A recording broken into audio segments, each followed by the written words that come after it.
Mr. Malema, thank you for this interview. Thank you. You sit down today with independent media, independent newspapers. You know that we're the biggest media footprint in South Africa. We are the only black-owned media in this country. So to us, it's a revolutionary interview. Thank you. To sit down with yourselves after the 10 years of the existence of the economic freedom fighters. Over the last 10 years, you've given us very explosive interviews. Now you're in this huge building, WINNIE House. You launched your manifesto at the end of 2023. You're approaching an election that seems to be, for yourselves, a replica of 1994.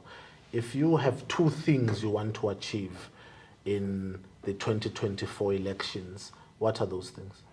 Well, if we can increase the EFF vote beyond 50% and become the government of South Africa, and if not so, then the ANC should not get more than 40%, so that they are forced into a coalition and they have to concede certain principles in that coalition.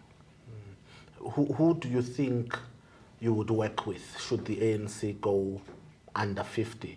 It seems to be going in that direction, of course. Who are your likely coalition partners when you think about it? Would the EFF go with the DA, with Action SA? Would you go with the ANC if they asked you to go into a marriage with them? Or would you go with MK as the popular narrative goes? Well, we will go with anyone who agrees to the expropriation of land without compensation, which MK agrees to, even before the negotiations. The ANC, to a particular extent, agrees with it. It is led by wrong people, and that's why it has got an inability to implement its own beliefs. And the DA, Action SA, whoever comes and says, let's work together, our first principle, which is non-negotiable, is the expropriation of land without compensation, because the land question is long overdue. It has to be resolved. But we speak to everyone. We don't have that attitude of this is the enemy, number one, number two, can't talk to this one, can't talk to that one. We have an open door policy. You don't have a moonshot or a sunshot pact or anything like that. You will go with the people who are available to go with you. Absolutely, when they meet our requirements and demands of expropriation of land without compensation. And the day the people who agree that the land must be expropriated, children must get free education, and all of that, that is the day the Sunrise Pact will rise. Because we are the victims of the sunset clauses, so we need sunrise clauses. It can't be sunset forever. It has been sunset for 30 years. The sun has to rise. Yeah. But you can't do that without amendment of Section 25 of the Constitution. Well, so we were doing that. We sponsored a motion in Parliament, in this Parliament, and the motion passed. And we went to public participation, public submissions. Majority of people who participated in that process said, amend Section 25 to expropriate land without compensation. The ANC developed a cold feet right at the door and said we must expropriate without compensation the rotten land. What do you do with the rotten land? It was an act of cowardice. So, because we have been there before, we just need to change the balance of forces to a point where the ANC will be forced to concede, or whoever wants to be the majority in Parliament, and you can't do that without the EFF. They will have to concede on this expropriation of land without compensation. The elephant in the room is, of course, Mkhonto weSizwe. The return, maybe to say, of Mkhonto weSizwe and the return of Mr. Jacob Zuma. You remember you calling me about 20 years ago that I shouldn't publish that picture in the club with you, and DP Floyd and Duduzile Zuma. I don't know, maybe Duduzile Zuma's finally gotten the two of you together. Let's talk about MK. Do you speak to the old man? What is your current relationship with him? My relationship with the old man is very good.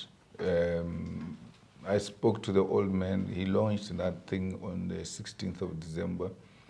We met on the 15th of December, if not the 14th, somewhere there. And he had actually suggested that there should be such an engagement to brief me about then his next political move. And I had a different view. And I said, look, we are here as the EFF, and we think we've got solid structures and good election machinery. We can actually, with your endorsement, make some inroads in difficult areas where we couldn't make inroads before. And that you do what President Mugabe did with Chamisa and says, I'll vote for this young man because I can't vote for people who tormented me. That was not to be, but we agreed that let's go and fight this battle, and we'll meet each other on the other side. You wanted him to endorse you? We wanted him to endorse the EFF, and we didn't want him to join the EFF because we never asked Winnie Mandela to join the EFF because we knew that she was ANC through and through, and she was too old to can change anything at that time.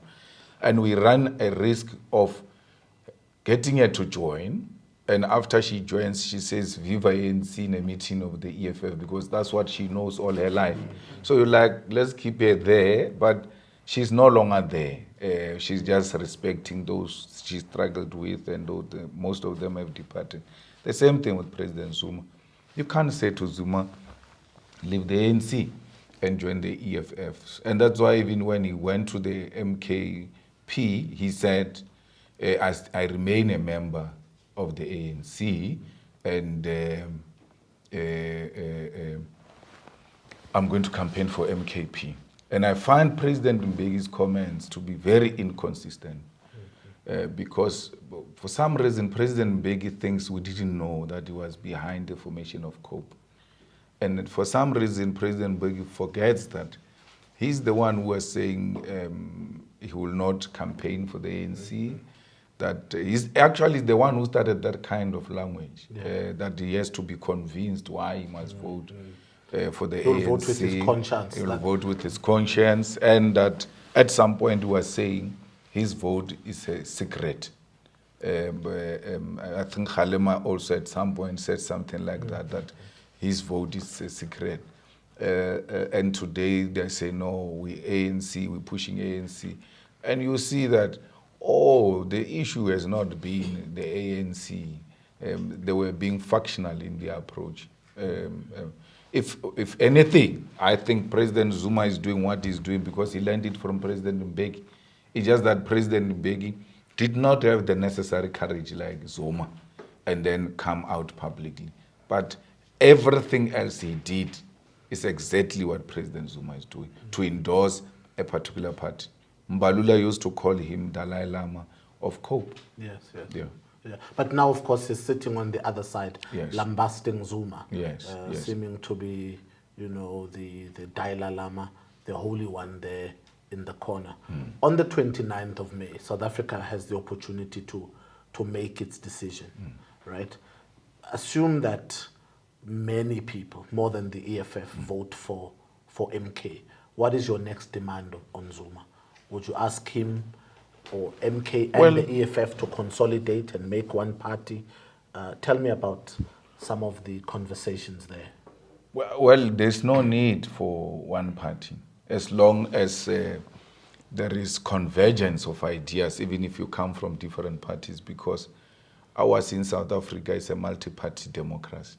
And therefore, the existence of other political parties should not be viewed as something that we wish to extinguish, because in doing that, then you would have undermined the latter and the spirit of the Constitution of South Africa. So President Zuma says land, we say land, he says jobs, we say jobs, and many other areas. I may not agree that teenage pregnancy girls Must go to Robben must go to Island. Robben Island. Where are the boys going when the girls go to Robben Island? Because Maybe it takes the Khosi two. Mampuru or- But he must tell us that because it takes two to make a baby. So to say girls only must go to Robben Island, it's a discrimination in its own. That's why we never agreed when we were in COSAS that pregnant girls must be chased away from school. Because some of those girls, the people who made them pregnant, by the same they boys. were in the same school with Were them. there, yeah. She loses her school time, and then the guy progresses. So, but look, I don't think those are the fundamental ideas is married to. We can always engage about Yeah. that. In my assessment, the EFF and the MKP differ on three key policies, if you will. You differ on the LGBTQI question. Absolutely. Zuma's statement in the last week or so that he will have to review that policy has had members of that community up in arms. And it's a community you have endorsed and showed support to. Even outside the embassy of Uganda in Pretoria, you wore the rainbow scarf as a symbol of solidarity with that community. Absolutely. The second would be the open border system.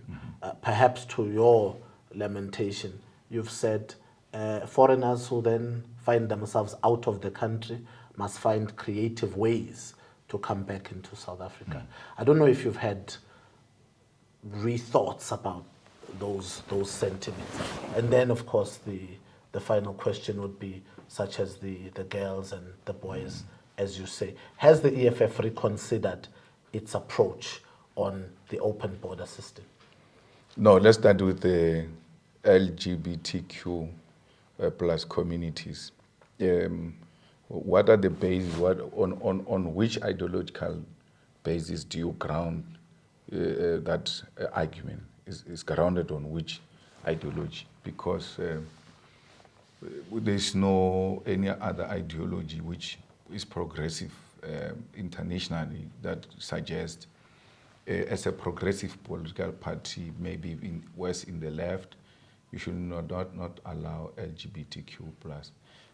And my memory doesn't serve me well. Like you said, it was so many years ago where we were in a club with Dudu and them and all of that.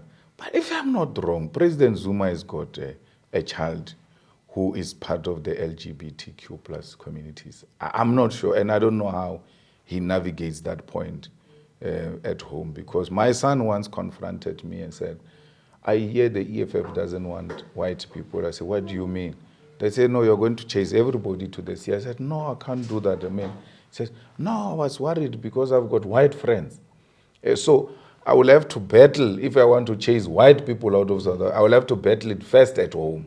And there are certain things that you just know you can't win, and you stand a chance of being embarrassed by those.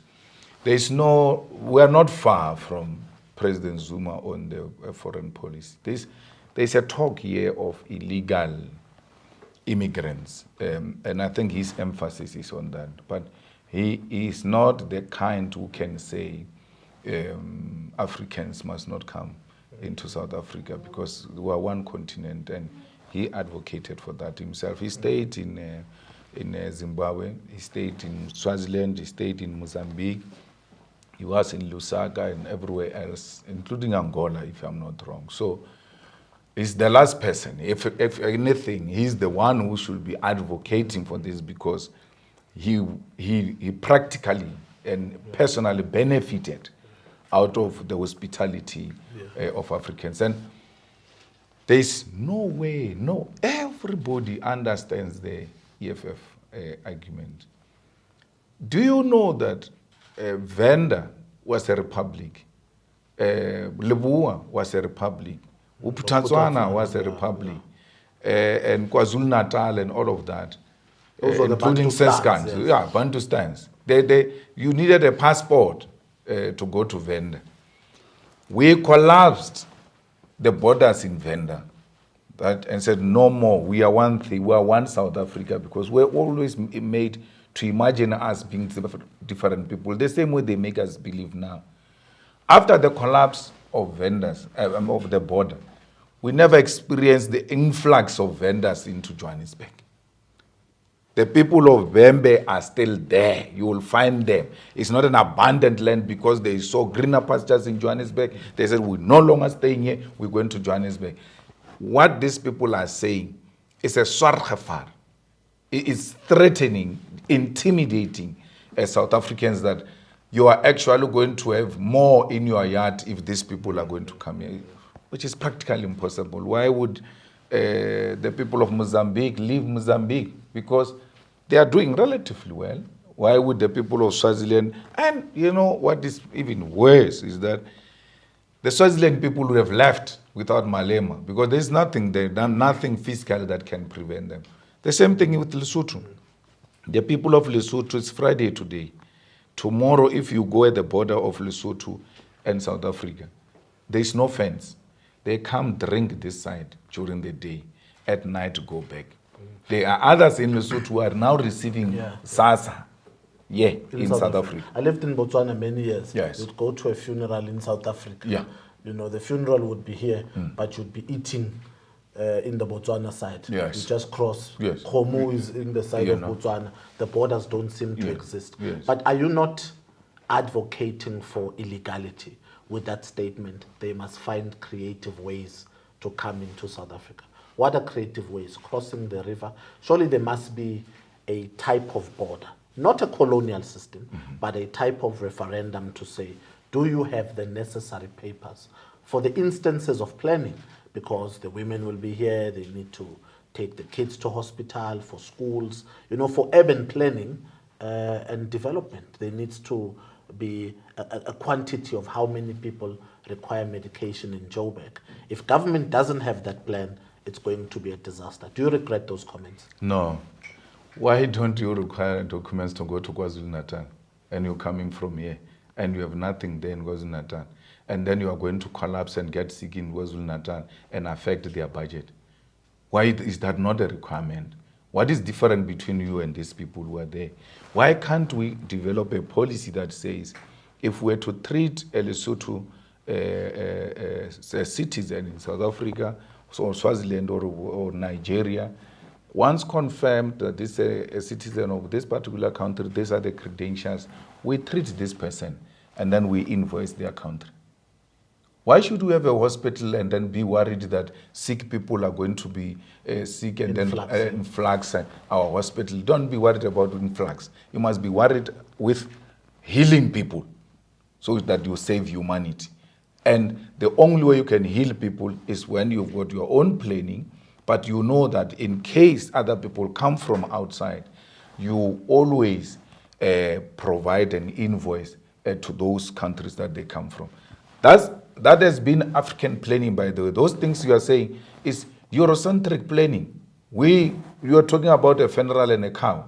You plan for 100 people, 700 people comes, and you never say, this is not part of me. No, you always know. We embrace. There's no RSVP, Kaspi. No, we embrace each other. We don't need invitation from each other. The Europeans are doing it. The people who are advocating for us not to do it, there is no border in Europe. You wake up in Milan and then you go and eat breakfast in Paris and have your lunch in Germany. With ease, without any paper, without talking to anyone. My brother, you're sitting here, you've got an idea, these people are not listening to you. Wake up one morning, get into a car, go and make that presentation in Zimbabwe, in Mozambique, in Angola, without knowing their language, but with a brilliant idea. Before you know it, you are a citizen there, you're working there, they embrace you. So the poor do not have the necessary means actually to can even leave their countries to come here. Most of the people you see here is the people who had the means to come here. But worse, because we're going to Easter and I've got a property just next to N1 to Zimbabwe, I can't get out of my property.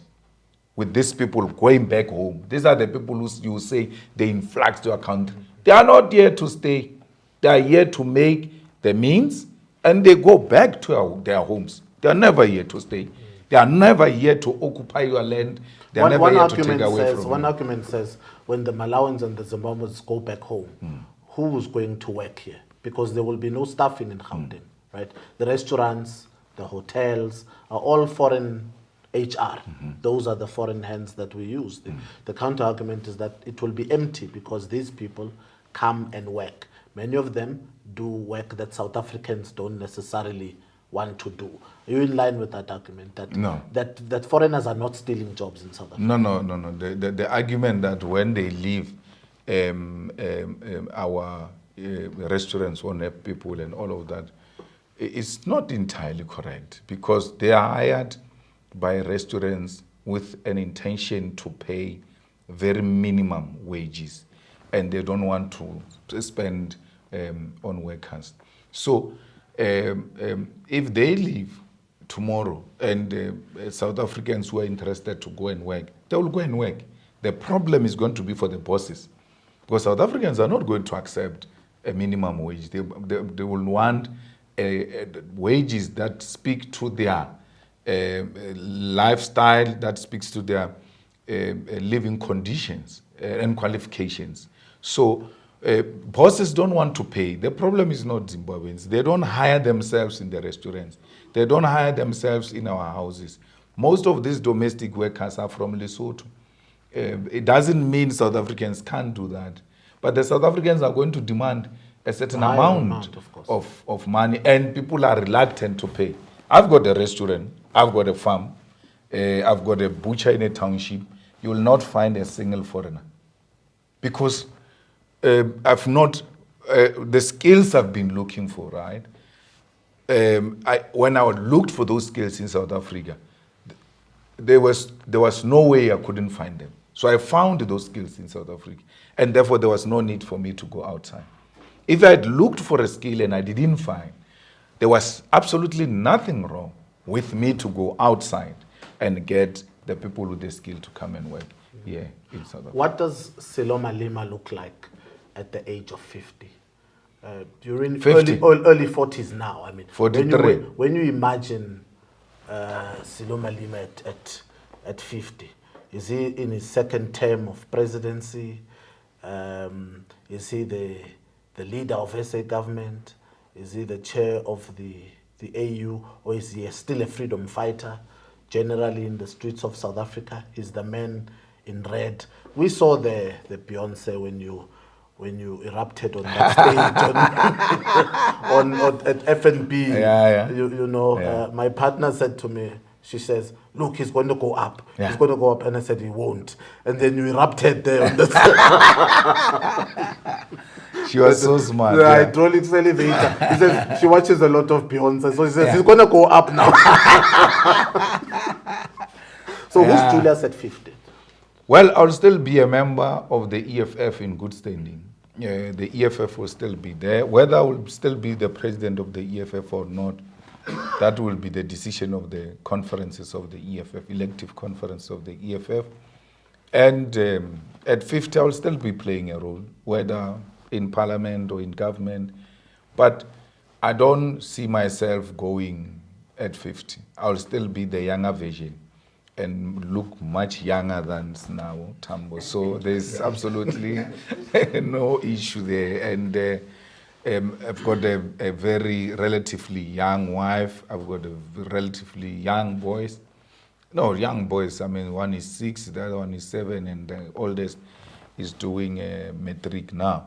So I'll still be that father who is there for his kids, and then the activist of the EFF who's there for the people of South Africa. I'm not driven by an uncontrollable desire to be a president of South Africa or deputy president or anything of that sort.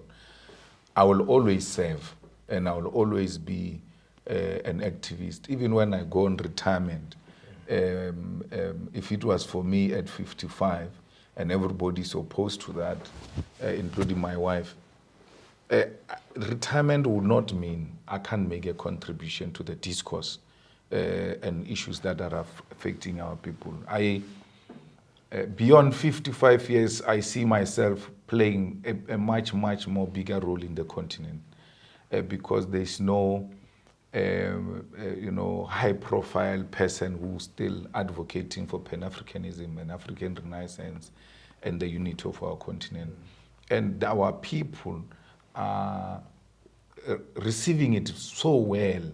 The problem is that it doesn't reach other corners, and then they only hear one message, which is of hate and unity, and division. Why am I hated for saying people must unite? For saying, let's come to, I'm not saying let's divide. I'm saying let's unite. Instead of being called a unifier, who seeks to unify humanity, not only in Africa, in the whole world. No, why do you bring these people? Oh, these people are going to do this, these people are going to do that. Why? Since when is a unifier the enemy of the people and the enemy of peace-loving South Africans, people who advocate for prosperity, for international solidarity with the downtrodden? Why do you now characterize me in a manner you characterize me? It is not my people who say the things that you are saying about me in relation to this question. It is those who enjoy out of the division of our people. They know that the unity of Africa is going to rescue the minerals they've been stealing in DRC and making Eastern DRC look like it's Rwanda, and those people don't deserve to be there. But if there is no border of Rwanda and DRC, who will say these ones are there? There's a conflict there which can only be resolved by collapse of borders, where people no longer see others as coming from the other side. That is unity. We're not collapsing borders for criminality. So when I said creative ways, I simply said, this is your home. No one can stop you. The same way, these ones who are in government who are talking nonsense today, they found the creative way to enter these countries. They didn't go there with an aeroplane. They didn't go with a passport. They all found creative ways. And it goes for all of them. There's no single one of them who has been there outside and who can say, I've been outside because I was on a church trip to Mozambique. No. Including many others. I mean, Paul Mashatile, was not in exile, but he has been in and out of the country. He has been to the camps to get briefing from leadership, do this, come back. Castle Matale left the country through creative means, Deputy Minister of Police, through creative means. And then when he arrived in a camp of the PAC and he was looking for the ANC. He couldn't understand the language. And as we were speaking, those people were saying, but you sound more ANC than what we are doing. He said, yeah, but I was looking for the ANC. They sent him back to South Africa. He didn't go with a passport. So what are you talking about? But that didn't make him to go and settle there. It sounds like you're almost going to say the only one that didn't go to the camps was Cyril. The only one that didn't go. He went. Cyril went to the camp, but with an aeroplane and passport. Okay. Yes. It was after those things of release of Mandela. Remember Mandela, when he came out, he also visited some camps. And so Cyril went under those. He didn't go through the means. Creative means. The whites took him there. Okay. Closing shot on Cyril Ramaphosa. South Africa is in a crisis. The Takatso deal has collapsed. SAA was sold for 51 rand.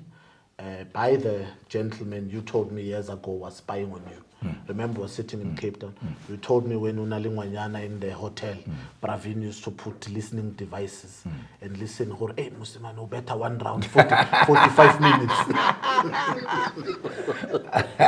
So now the Katso deal has collapsed, but we're in crisis. Yeah. What do you have to say about this? First of all, SA, then you talk to me about ESCOM, which perhaps is an even bigger collapse than SAA. Well, Cyril has finished his job. His job was to come and destroy these things. So what you do is, make them look like they are not functional, they are not profitable, they are not successful. So that by the time you go to sell them, the public is like, we've been spending money on these things, they are useless. They did that with SAA, they did that with PRASA, they are doing that with Transnet. And they want to privatize ESCOM as well. Because everybody now is angry with ESCOM. We don't get electricity, load shedding. You've made people angry enough to can now say to them, because we don't have electricity, let's shift this into the private hands. You know, Tepo, who did the Tagalo deal, it's a good and astute businessman, man of integrity, a black brother who succeeded in his own right. The problem is that he gets robbed by Pravin into some nonsensical deal. And now his image is questionable. They didn't only destroy SAA, they destroyed the image of a good, successful African story in Tepo. So Pravin and Cyril were serving the same agenda to come and collapse our institution. Who sent them? It's white monopoly capital. It's white monopoly capital. It's the Rupert, it's the Oppenheimers. Remember, Rupert has got now a license to produce energy for us. If this ESCOM collapses, it will be buying electricity from Rupert, from Patrice Motsepe, and others. So it is going to be, electricity is going to be sold like bread, you know, and then only those who can afford it will get that electricity. And then the day Rupert, because he's a heavy drinker and a smoker, wakes up hangover, he says, switch off that electricity. And they switch it off. They switch it off like it's his own house, switching off the plug. It's an individual-owned thing. You cannot put a strategic sector of our economy and of our livelihood into the hands of individuals. Electricity and its generation and distribution, it must be the sole responsibility of the state, because no individual must do a favor to us. The same thing with railway line. When you say you are privatizing railway lanes and all of that, one day we wake up on the railway lane to KZN. The owner decided to take the railway lane away. The trains are there, but there's no railway lane. So rather own the railway lane and give them locomotives. Okay, private sector wants to participate, that's fine. You can provide locomotives, but on my own road.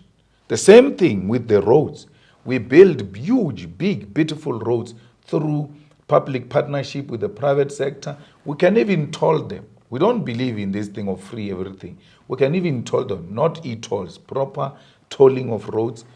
So we pay this private partner the money he has invested into this project back, and then ask him after 30 years to leave our road alone. And then we don't do away with the toll gate.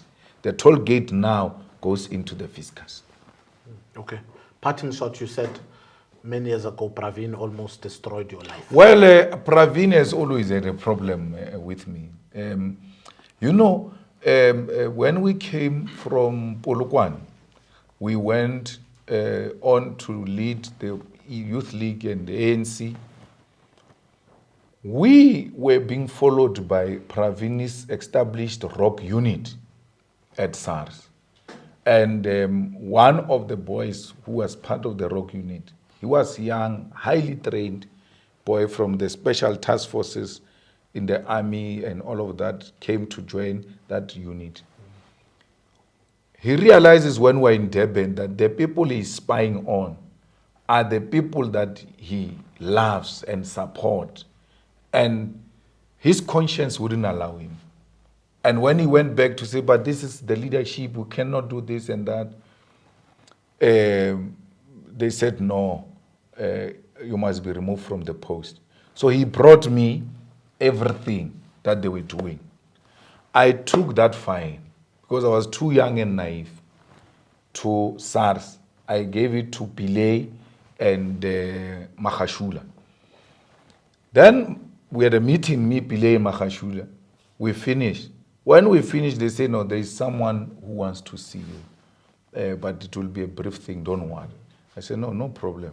A white man with big hair walks in, he greets me, takes me into a separate boardroom, and then he says, man, we have a problem. What is the problem? The problem is that your taxes are not compliant. Therefore, you have to, come back and sort out your taxes so that you are on a clean slate and all of that. So I said, no, no problem. Give me that. He gives me that. I go back to the meeting to say to Mahashula and Pillay, no, it's fine. I met this guy. He raises some issues. Let me leave. They said to me, yeah, it shouldn't be a big issue because we helped President Zuma with his taxes. So even even a small amount will help you. Pillay is a comrade, blah, blah. So I left. Then I didn't attend to those things because I knew what they were doing. They were silencing me. They were saying to me, move away from the rogue unit. And they couldn't silence me. So I fought. And when I fought, they came back to fight me very hard. And then that's when I had problems in the ANC as well. Then got expelled. Then got my properties attached by SARS and all of that. Then they made a mistake of leaving a farm, which I was using to produce cabbages. I was farming cabbages and tomato and all of that. And then, boom, one day some City Press journalist comes to interview me in my farm. Like, you're now out in the cold, what are you doing? So we take an interview in the farm. And it was during the elective conference of the ANC? No, after. It's because he interviewed me on Wednesday, Thursday, and then that Saturday was January 8th of the ANC. So the ANC was so spoiled that they are January 8th. That's why it's Saturday. Sunday, all papers must be front page. I became front page of City Press instead of January 8th. And then Praveen on Monday, they went crazy at SARS offices. Why does he still have a farm and all manner of things? And then that's when they came to take my farm. So, and I had said to them, well, don't expel me, leave me with the membership, but you can suspend me for 10 years from occupying any position, both in the ANC and in government. Because I always knew I'll go into farming. Then they expelled me. I said, guys, I'm done. I'm going to farming. Then I left these political things and then I went into farming. Then Praveen came to fetch me in the farm. That's why we're here today. If there's anyone to be blamed for this, it's Praveen and Seren. Yeah. If anyone is to be blamed for 80,000 people at FNP, yes, it's Praveen. They were mobilized by Praveen and Seren. Okay. Yes. All right. Yes. Yeah. Thank you, Mr. Malema. It's been good to chat with you. Good luck on the elections. Do you trust the integrity and the independence of the IEC now that the MK and the ANC lists have leaked from within the IEC? Well, it shouldn't be a big issue. Our IEC is one institution that is credible and has been running elections for some time now, and in a very diligent manner. There's nothing called perfect. There will always be those rogue elements, which the IEC, when exposed, it doesn't hesitate to act on those people. In 2014, there was almost violence in Alexandra when the EFF contested elections for the first time. Then the EFF fighters said the EFF is robbed, the ANC was given wrong votes, blah, blah. I said, no problem, give me the stations where the EFF was robbed. They gave me the stations. Then I said to them, give me the party agents of the EFF who were in those stations. There were no party agents of the EFF. So I said, how do you know you were robbed when you didn't have a party agent? So you think election is traitor. You think election is Facebook. You think election is Maunela, sitting under the tree, talking about how much you are going to win. And then that which you are talking about, Lenela, must be the results. I said, no. And because they were not listening to me, I drove from Polokwane to IEC Operation Center, called a press conference, accepted the outcome of the results. So I want to win, and I want to dispute these elections and put up a fight, but it must be on facts, not on emotions. Elections have got a potential to cause a civil war. It cannot be that we are going to get into a civil war because you simply lost. Elections must never mean blood in Africa. Elections must never mean guns in Africa. And that's why I don't agree with that narrative. What we are busy with now is to always make sure we oil the election machinery of the EFF. This is how this thing is so transparent of elections. Counting happens at the voting station where you voted. After counting, the result slip must be put outside the door of a counting station. Your party agent must go and take that result slip, a picture, and send to the EFF National Operations Center. The EFF then takes that into their own system. Then you get your actuaries to come and consolidate those things. They know how. Those are the best brains. They consolidate your numbers. Then they take the results of the IEC, they match them. What you have in the EFF must speak to what the IEC has. And if there is a discrepancy, the actuaries then say there is a discrepancy of 300,000 votes, and then the discrepancy is in the following voting stations. This voting station said EFF 200, but the IEC on the same voting station says 20. So they just removed 0. Then you've got scientific evidence, which you can go to electoral court and have the results overturned. And the electoral court is an agent court. That's why I said to you, you have no reason to cause violence. You've got a recourse. A violence is necessitated by the absence of recourse. So we've got a recourse. Then we go to the electoral court. We show them all of that. Done. And my experience with the IEC is that once you show them the discrepancy in terms of what is the actual receipt slip saying and what they have captured, they are quick to amend that.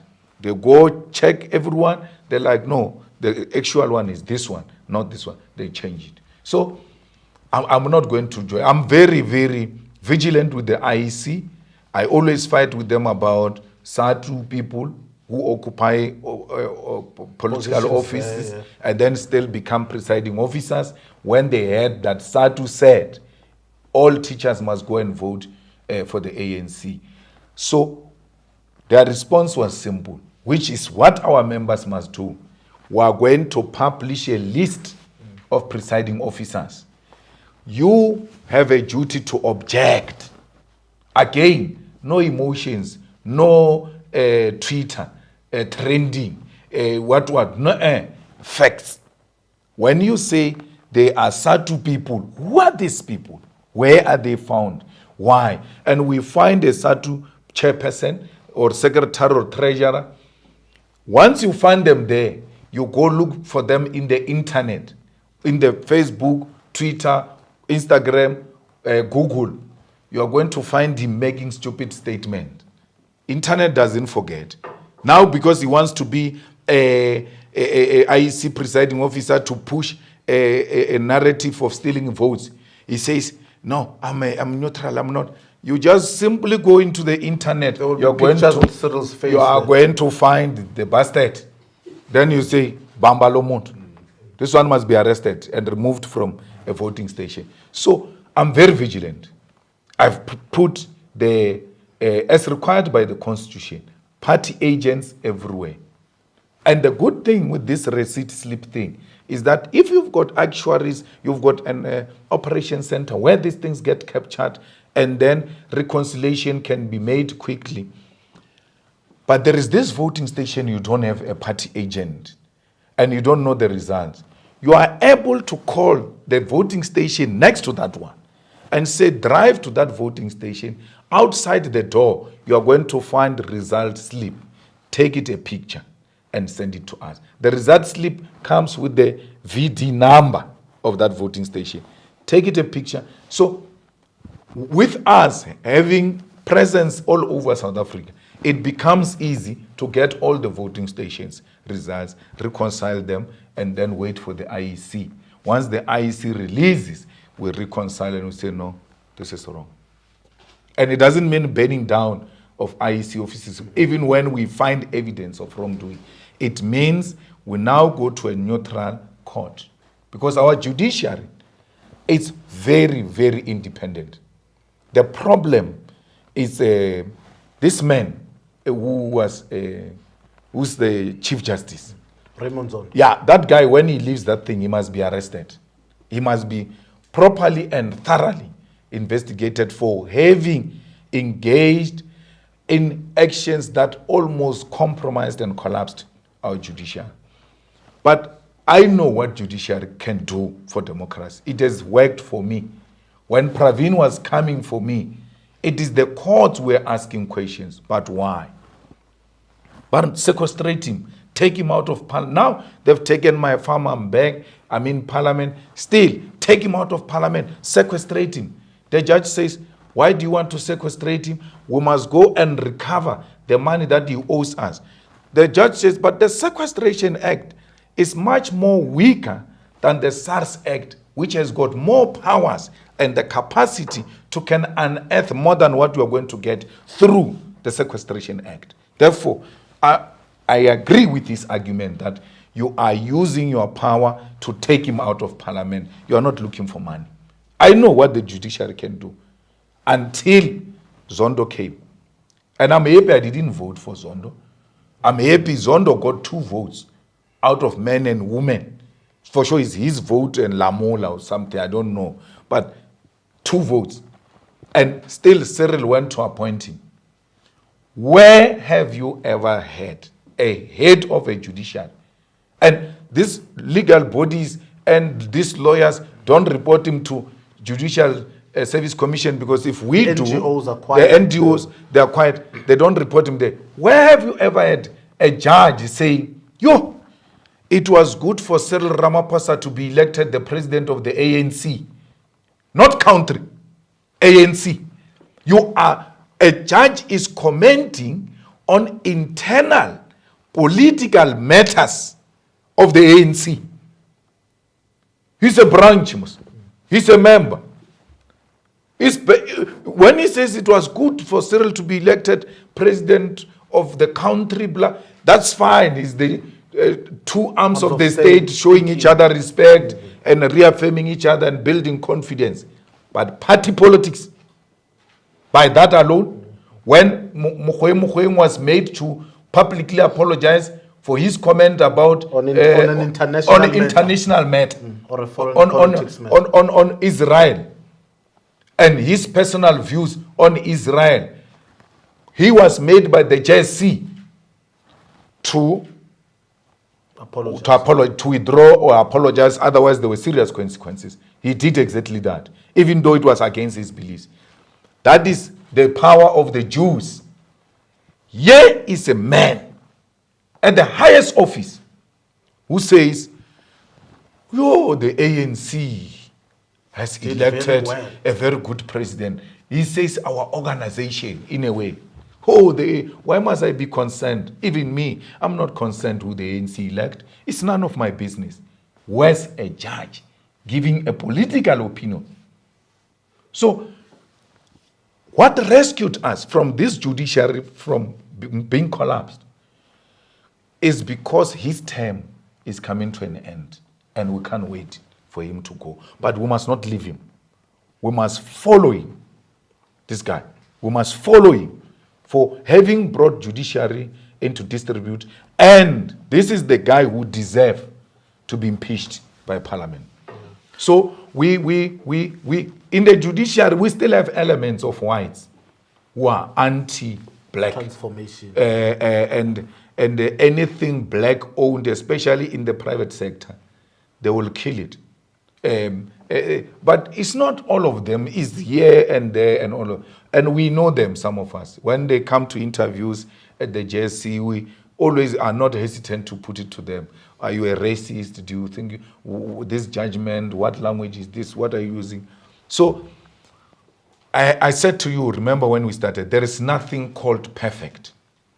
But our judiciary, we can work with what we have. They want to capture it daily. And it is these men and women, especially those ones of Pretoria North, who are firm on the law and not on personalities. Final words on Mbeki. You said, he seems to think that we did not exist when he formulated COPE. His sentiments against Zuma and this election, very pro-ANC, anti-Zuma, speaking at UNISA 2 days ago. He seems, of course, to now be a martyr, as if under his reign and leadership there were no mistakes, there were no accidents, when in fact load shedding started under him and many other things. What are your comments on that? Well, it is their own internal ANC matter. The ANC members are throwing each other with a snake. So I really don't want to enter. Like I said, he shouldn't behave like he has never been part of any other thing outside the ANC. Phumzile was not going to go there without his approval. Mbazimashlo was not going to go there without his approval. Smarts Ngonyama was not going to go there without his approval. The Nkutlu brothers, who have now since departed, may their souls rest in peace, they will not have gone there without his approval, and all of that. So it was not perfect under his reign. No, it was not. I mean, not for people who were HIV infected. Not no, for the people ordinary who were against people him in government. The levels of inequalities increased under him. The levels of poverty increased under him, and then we started experiencing unemployment growing under him. Although the economy was growing, it was unable to trickle down to ordinary men and women in South Africa. So to say the problem started under Zuma, it's not entirely correct. President Mbeki must learn to take responsibility on some of the issues that he knows very well. And they are proven. You see the thing with load shedding. You can just go back to check. It will tell you date and time when it started and because of what, where, and who was the president. So it shouldn't be that he now wants to create an impression that ANC is everything else. That is the problem with these old people of the ANC who become presidents, and then they don't know what they are going to do after being president. So Zuma's strategy was a very good strategy. It's just that he left under the cloud and then he was in conflict with the law. But when he finished and all these things were not there, he was supposed to just go to Nkandla. When he exits Nkandla, it's when he goes on a mission. But maybe he did. Maybe he did. And like you, Zondo. No. He did, but he went home with those things. And it's not like me. I was not on retirement. Zuma was on retirement. So he went on retirement with these things. And then they had to call him back to ask him, what is this, what is this? So, but that strategy of Zuma was good to go back. That strategy of Mandela was good to go back.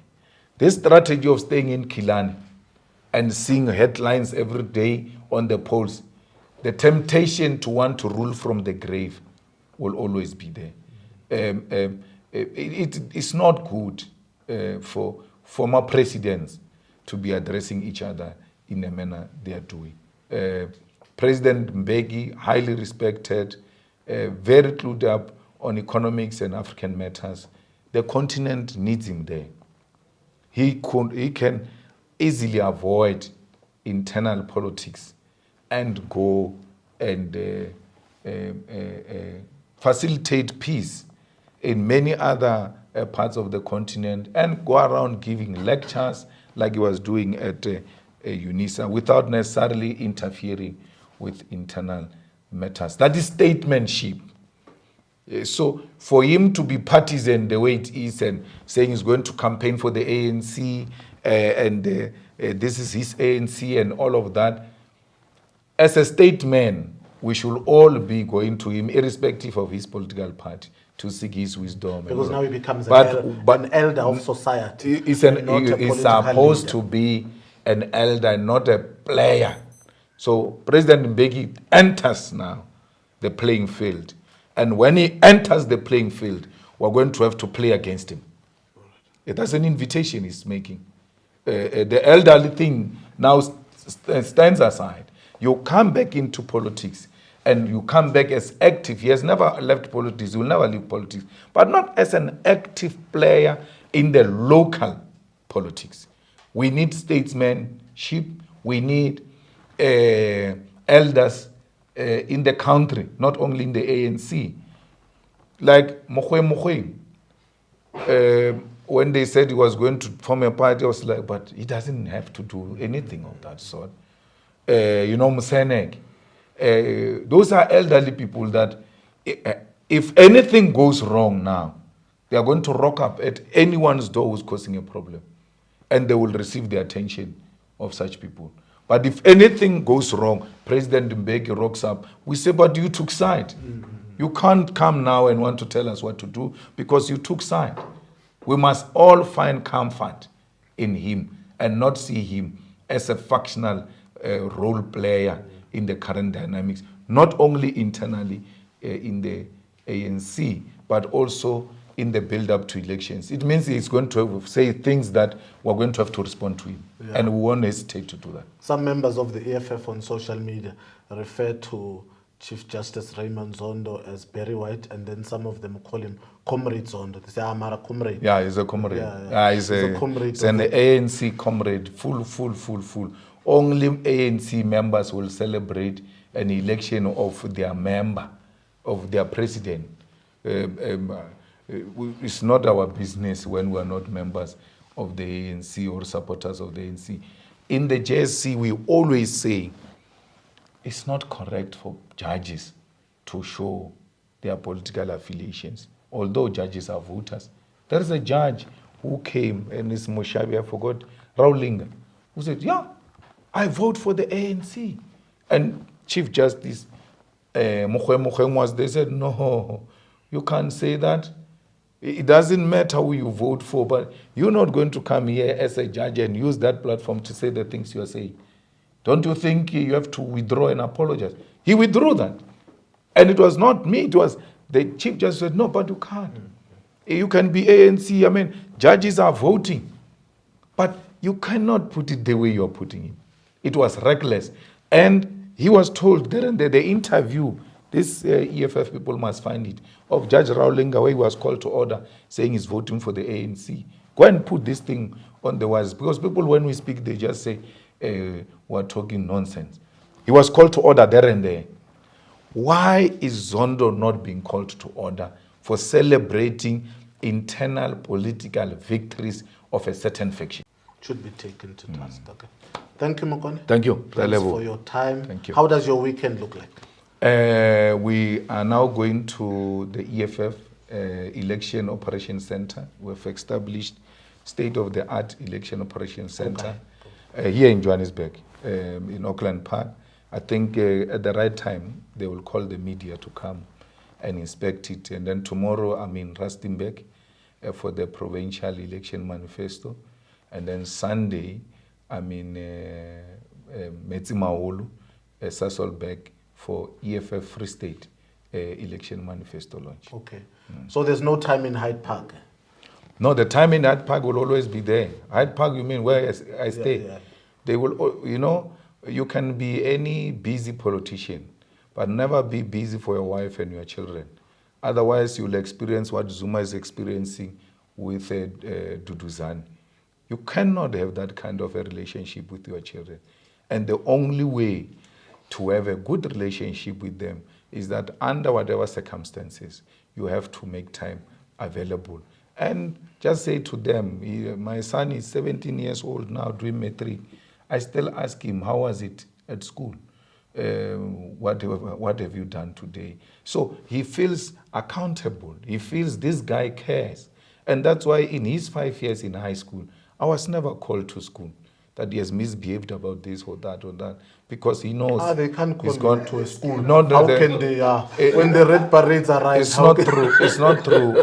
You know, if there are any people who are not scared of anything, it's teachers and principals. So if my child doesn't write homework, they must be. You think they will be scared too? If they're scared, they will write a note. Just imagine you and Marshal Jamin coming into the school with the backup there. But I go to the school without. I go to the school without anything. I went now to the assembly where my son, the second born, was receiving his 20th merit for this year. And then they said the parent must come. The mother was not there. I was here. I went. I go to the school and I always tell the security, when we enter the schoolyard, you must never come anywhere close to me. Whatever you do, play very far, because I don't want to cause scene here, and I don't want these children to be feeling uncomfortable. Because now I'm doing my parental duties. I don't mix with them. So I'm going to Rustenburg. I'll be waking up in Hyde Park to Rustenburg, and then I'm going to Free State in Sasolburg. My house and family is in Hyde Park. What good reason do I have to come from Rustenburg, pass my family, go and sleep in Metsima Hall, which is 1 hour away from my house? This gives me an opportunity, busy as it is. I should be able to go in, see them before they sleep. If I miss that, then see them in the morning before I leave. There must never be a vacuum, because a vacuum is what the Boers did with Nelson Mandela. Look at Mandela stays in prison for 27 years. Today, Mandela this, children of Mandela this, children of Mandela that.